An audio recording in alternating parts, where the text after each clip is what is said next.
हाँ, तो प्रतिबिंब की कहानी हो गई खत्म।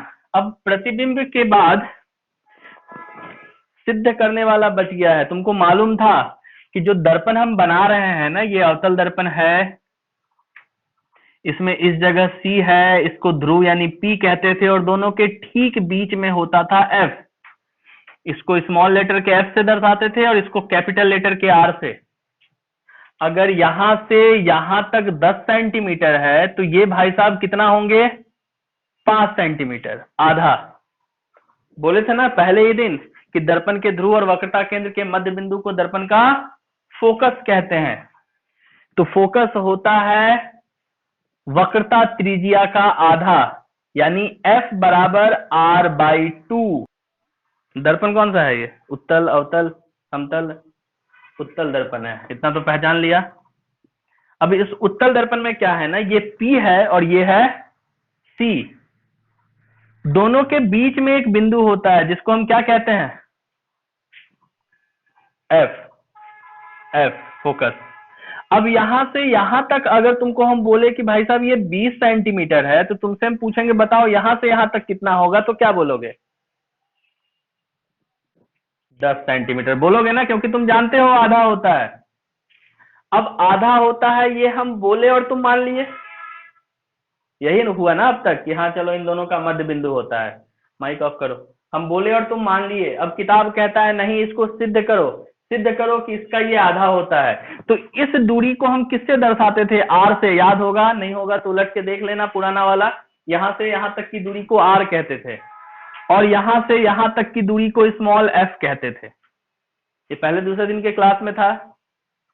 तो इसको सिद्ध करना है कि ये जो तुम्हारा आर है उस वो इसका डबल है, या इसका उल्टा बोले तो ये जो तुम्हारा एफ है वो इसका आधा है। आखिर तुम बोले ना 20 का आधा 10, तो 20 मतलब क्या? आर, और आधा यानी 2 से भाग करना। तो ये चीज सिद्ध करना है, एफ बराबर R/2।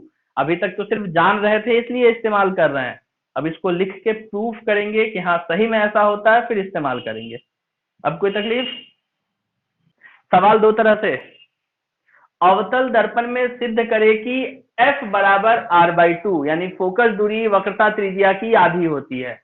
यह सवाल ऐसे भी पूछ देता है अवतल दर्पण में F तथा R में संबंध बताए कि दोनों के बीच का रिलेशन क्या है, इक्वेशन क्या है, वो जानना होगा। तो सबसे पहले हम सब एक अवतल दर्पण बनाते हैं।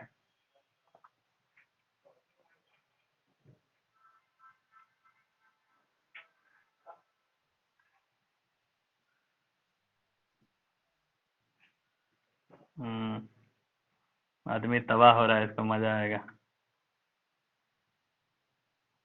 एक अवतल दर्पण बना लिए जिसमें तुमको फोकस दूरी भी नजर आ रहा है और वक्रता केंद्र भी।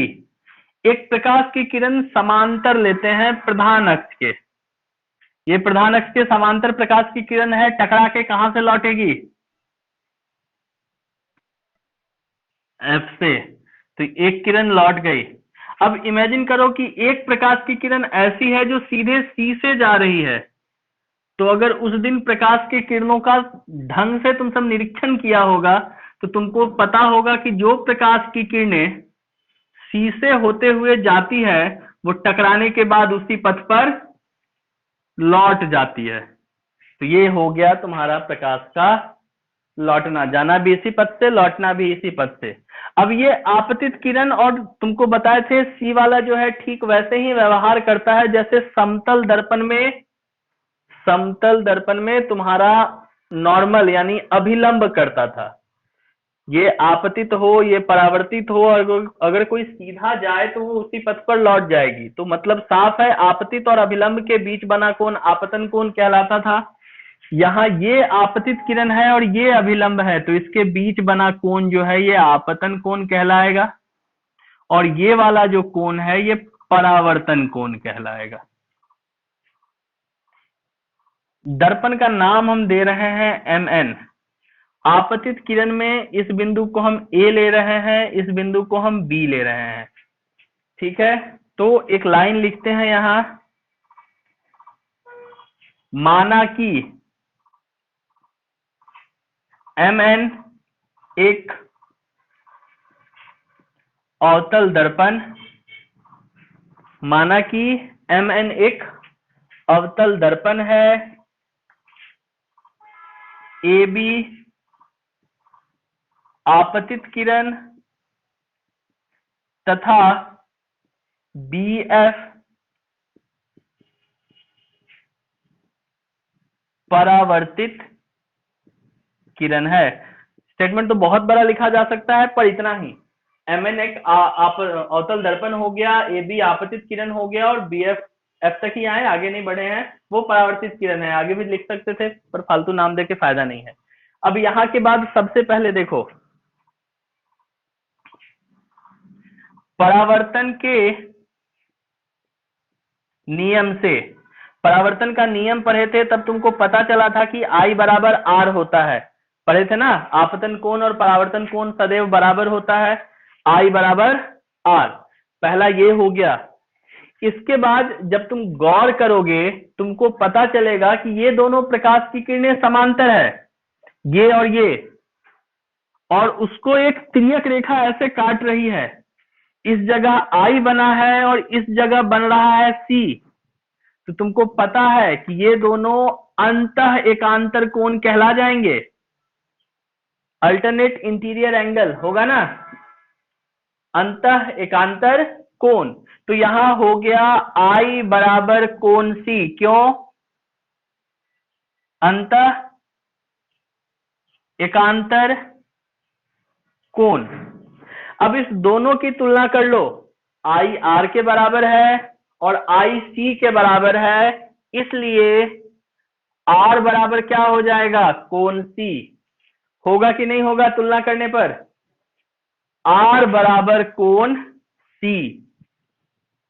थोड़ा सा जगह का दिक्कत है, इसलिए एडजस्ट करना। R बराबर C हो गया। अब अगर R और C बराबर हो गया तो तुम कह सकते हो कि बराबर कोणों की सम्मुख भुजाएं बराबर होती है। और बराबर कोण कौन कौन निकला? R और C। IR तो पहले से बराबर था, अब एक त्रिभुज में जब हम आए तो R और C बराबर हो गया।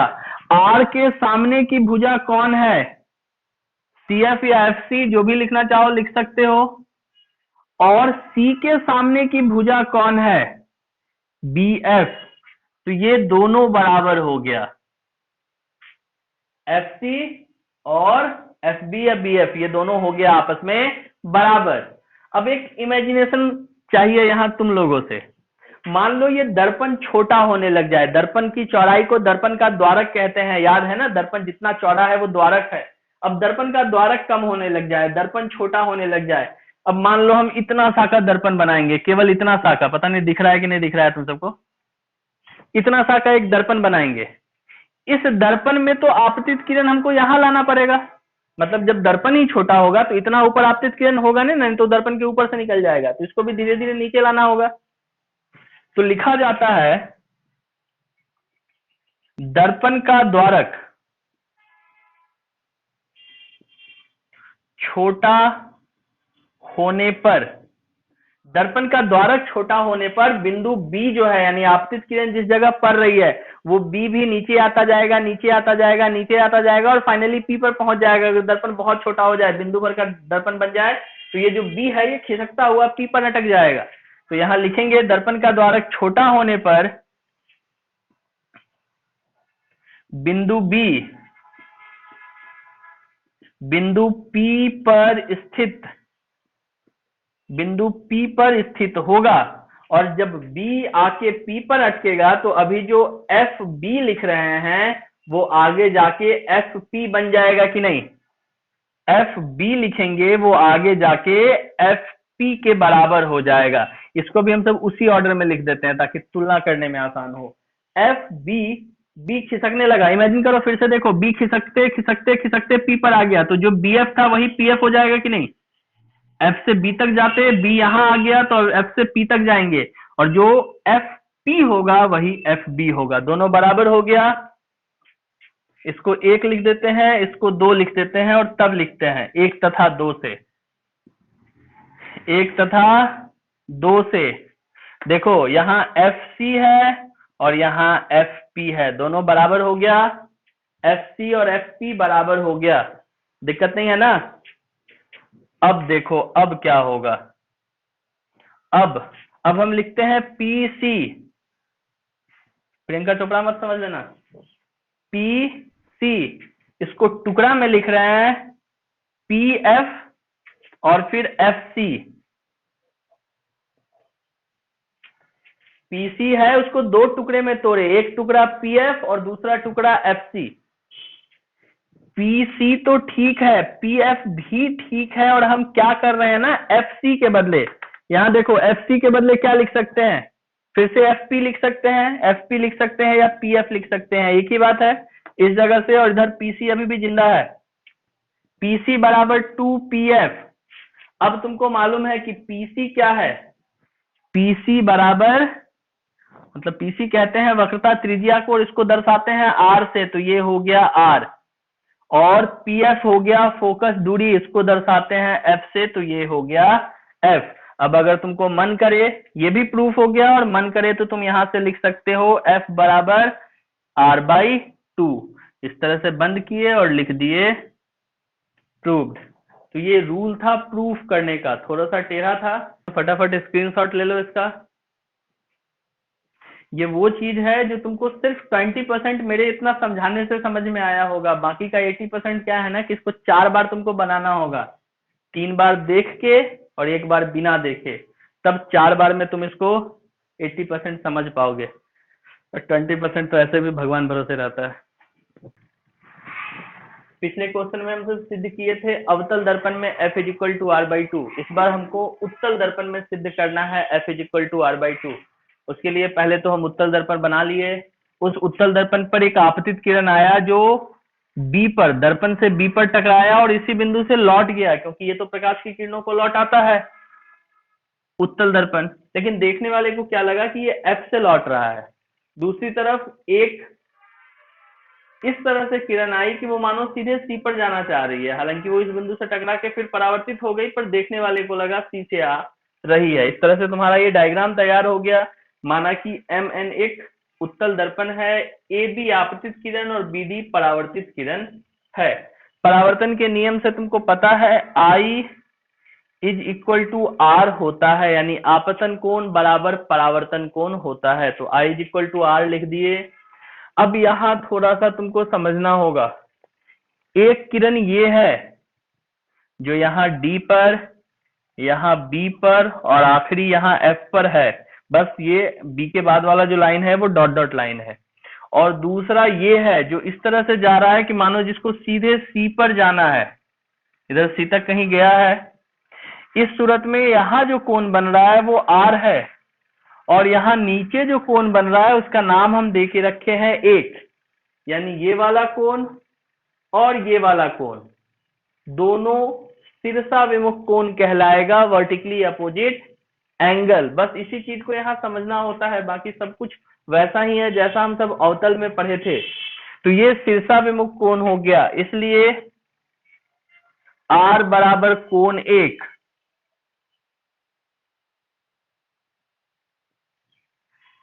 शीर्षा विमुख कोण, वर्टिकली अपोजिट एंगल VOA भी लिख सकते थे।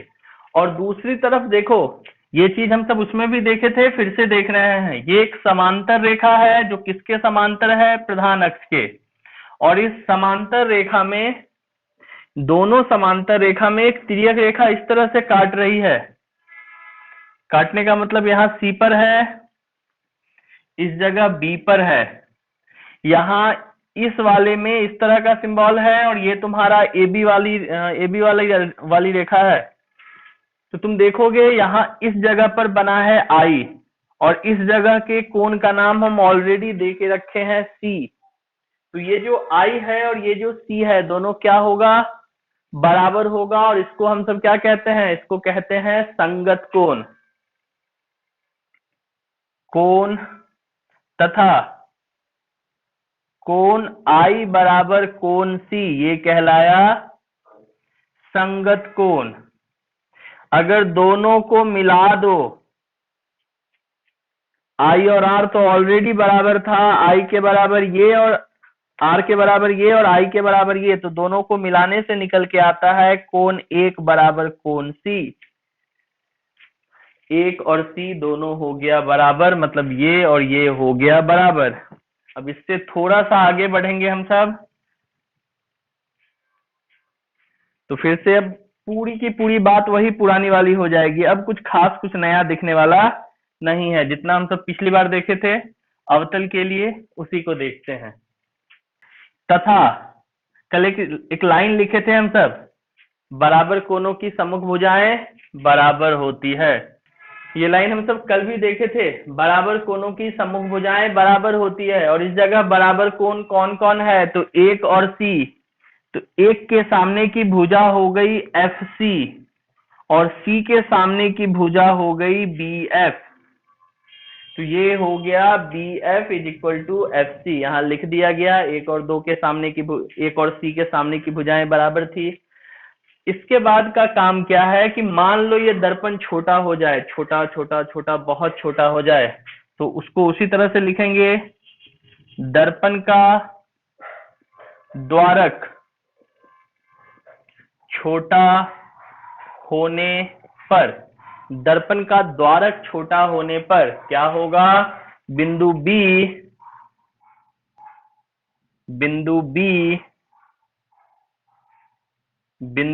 P पर स्थित होगी। जैसे ही दर्पण का द्वारक छोटा होगा, बी खिसकता खिसकता खिसकता P पर आ जाएगा। इस सूरत में जो BF था अब वो बराबर हो जाएगा PF के। BF, चूंकि B यहां आ जाएगा तो B से F की दूरी P से F की दूरी के बराबर हो जाएगी। अब इस दोनों को मिला दो, ये नंबर 1 और ये नंबर 2, तो 1 तथा 2 से, 1 तथा 2 से दोनों में तुमको नजर आ रहा है BF और BF, तो हम यहाँ लिख रहे हैं तुलना करने पर FC बराबर PF, यानी FC ये वाला और PF ये वाला दोनों हो गया बराबर। अब फिर से वही पुराना काम, P से C तक की दूरी PC बराबर PF प्लस FC होगा ना। पूरा PC लिखने के लिए PF प्लस FC लिखना पड़ेगा। PC को PC छोड़ रहे हैं, PF को PF छोड़ रहे हैं, और FC के बदले हम वापस से PF लिख सकते हैं, तो हम फिर से PF लिख दिए हैं। तो ये हो गया PC बराबर 2PF। PC P से C तक की दूरी यानी ध्रुव से वक्रता केंद्र तक की दूरी, इसको हम कहते हैं वक्रता त्रिज्या और दर्शाते हैं कैपिटल R से। 2 है PF ध्रुव से फोकस तक की दूरी, इसको हम कहते हैं फोकस दूरी और दर्शाते हैं स्मॉल f से। तो R बराबर 2F, या फिर F को अकेले करना चाहो तो F बराबर R बाई 2। 2 इधर गुना में था, इधर आके भाग हो गया, तो ये हो गया तुम्हारा प्रूव्ड। इस तरह से उत्तल दर्पण में भी F is equal to R by 2 proof हो गया।